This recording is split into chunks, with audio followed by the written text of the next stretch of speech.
apa Kamboja, apa kemana nggak tahu. Saya bingung, Miss. Nyari anak saya di mana? Saya cuma pengen anak saya pulang, Miss. Suruh nengokin ibu saya yang udah sakit, Miss. Cuma itu doang.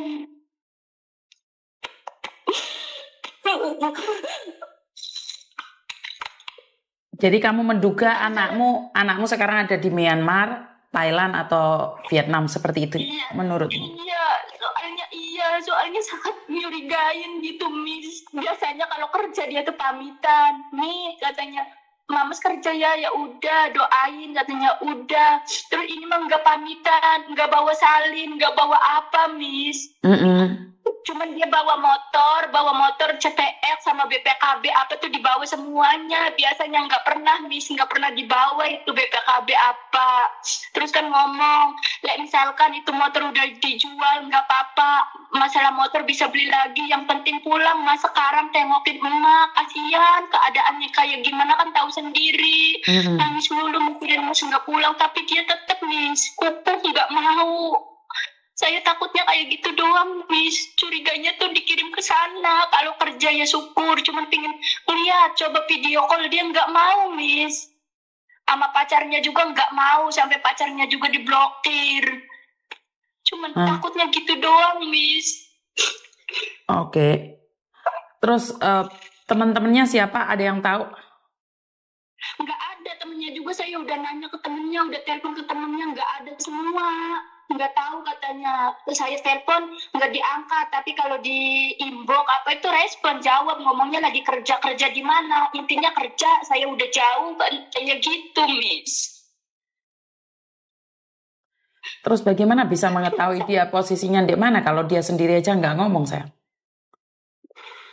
Ya mungkin, Miss, bisa itu lewat apa sih, lewat nomor WA dia bisa dilacak keberadaan dia di mana gitu posisinya. Cuman pengen tahu itu aja, Miss. Tapi itu membahayakan dia, Dok. Tahu nggak? Tapi saya pengen dia pulang, Miss. Ngerti?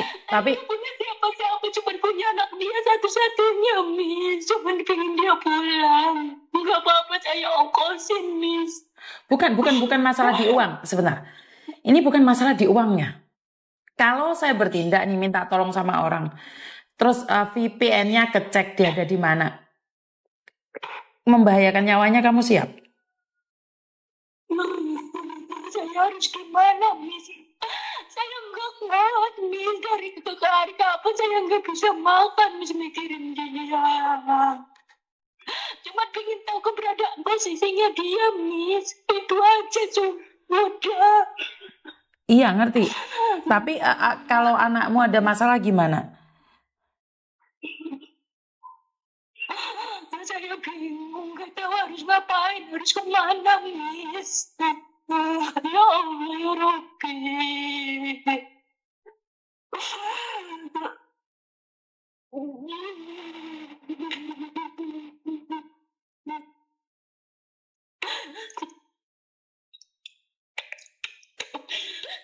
Terus saya harus gimana, Miss? Ya kalau dia sendiri tidak memberikan informasi ada di mana, bagaimana kita bisa mencarinya, sayang? Minimal tahu kalau dia ada di Myanmar, kita ambil tindakannya seperti apa dan bagaimana. Kalau dia sendiri tidak mau mengatakan posisinya ada di mana, bagaimana kita bisa menolong? Nah sekarang yang paling penting adalah dia ada kabar dulu nih. Benar nggak sih? Iya sih. Nah iya, dia masih ada kabar, kecuali dia nggak ada kabar. Jadi kamu jangan marah sama dia, jangan terlalu mendesak dia. Kamu cuma tanyakan dia ada di mana. Kalaupun dia ada di Kamboja nggak apa-apa, bilang aja sama dia, nggak apa-apa kok. Jadi kayak kamu bertanya, tapi menjebak dia. Jangan pakai handfree, boleh nggak, Mbak? Sakit di telinga. Enggak, Miss, saya nggak pakai hamstring, nggak. Jadi tanyakan, seandainya kamu ada di Kamboja sama Myanmar nggak apa-apa kok. Saya nggak apa-apa. Jadi kayak memberikan pertanyaan jebakan pada dia. Dengar nggak? Iya, Jadi kamu jangan menyalahkan dia, posisi dia seperti apa. Kamu pulang lo tak bayarin ini itu. Jangan. Nanti dia malah semakin trauma. Karena bagaimana kalau dia benar-benar ada di Kamboja dan Myanmar, posisi dia HP-nya dicek sama atasan, dia disiksa. Paham nggak maksud saya? Iya, paham. Jadi saya takutnya dia memang sengaja pergi, dia tidak ada di Myanmar. Coba ngomong aja sih. Kalau kamu ada di Kalimantan, ngomong aja di Kalimantan, nggak apa-apa. Atau kamu sekarang ada di Kamboja atau Myanmar. Nggak apa-apa deh, kamu mau kemana aja nggak apa-apa. Jadi kayak yang baca itu takutnya itu seniornya itu orang Indonesia dan ngebaca SMS-nya. Ngerti nggak maksud saya? Iya, ngerti. Jadi kalau mengatakan bahwa nggak apa-apa, jangan sombong. Ya udah kamu dek mana tak ongkosin, saya bayarin. Ini malah nanti anakmu jadi tahanan.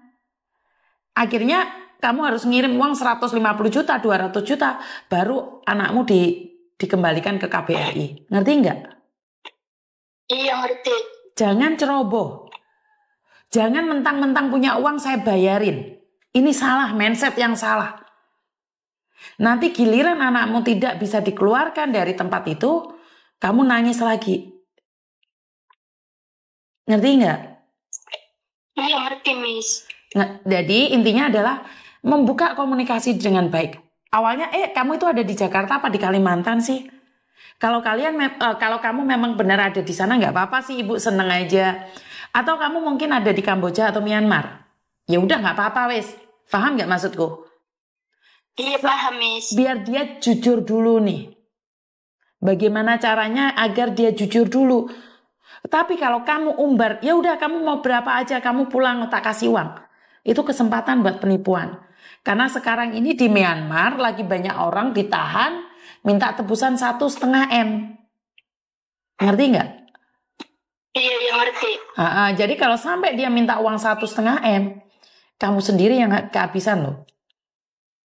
Yang penting anak ini saat ini ada kabarnya dulu. Kamu tenang. Kamu harus tenang dulu. Iya, Miss. Kalau mengatasi sesuatu bukan dengan geruda-gerudu kayak gitu. Nanti jatuhnya yang disiksa itu anakmu. Iya, Miss. Bener nggak sih? Iya, benar. Jadi kamu harus tetap makan. Kalau kamu sakit terus siapa yang mencarikan uang buat dia? Bener nggak sih? Iya. Terus kalau kamu nangis setiap hari, terus kamu sakit, seandainya para penjahat itu minta uang tebusan gimana? Iya kan? Iya, Miss. Terus Iya. ibumu sakit, itu nggak ada hubungannya dengan anakmu. Jadi bagaimana caranya menghibur ibumu juga? Jangan gupuh, jangan bingung. Ya. Iya, Miss. Jadi kamu yang harus menenangkan dirimu dulu. Karena kalau enggak, ini diambil kesempatan sama penipu-penipu di luar sana. Iya, Miss. Karena kita nggak tahu nih apakah benar anakmu ada di Kamboja atau Myanmar. Atau dia tidak suka diikutin oleh ibunya. Karena dia laki-laki. Ngerti nggak? Iya. Mungkin dia seorang anak yang mandiri. Jangan berprasangka buruk, itu pasti ada di sana. Paham ya? Iya, paham. Karena kamu overprotecting. Karena kamu merasa punya anak cuma satu, kemana aja harus laporan sama kamu. Sementara dia kan anak laki-laki. Boleh berpikiran negatif, tapi jangan over. Iya, Miss. Jadi sama nggak salah, karena kamu seorang ibu, saya sendiri pasti bingung. Tapi kalau kamu ngoyok, saya bayar Miss, yang penting anak saya ditemukan. Nah ini kesempatan orang-orang untuk nipu kamu. Siapa sih seorang ibu yang nggak sayang sama anaknya? Tapi kita itu akan kehilangan anak saat kita overprotecting. Saat kita over gitu, kita kehilangan. Nah. Paham maksud saya? Iya, paham, Miss. Sudah sedikit tenang sekarang. Iya, sedikit tenang. Jangan sambil kerja, Mbak. Jangan sambil kerja, karena suaranya sakit di telinga. Duduk dulu. Enggak. Ini lagi berdiri. Jadi jangan over juga. Kenapa tidak berpikiran positif? Mungkin dia ada di Jakarta saat ini. Benar nggak? Iya, benar. Iya, kalau pikirannya kayak gitu otomatis negatif terus. Akhirnya kamu sakit, akhirnya diinterminit. Sementara anakmu baik-baik saja.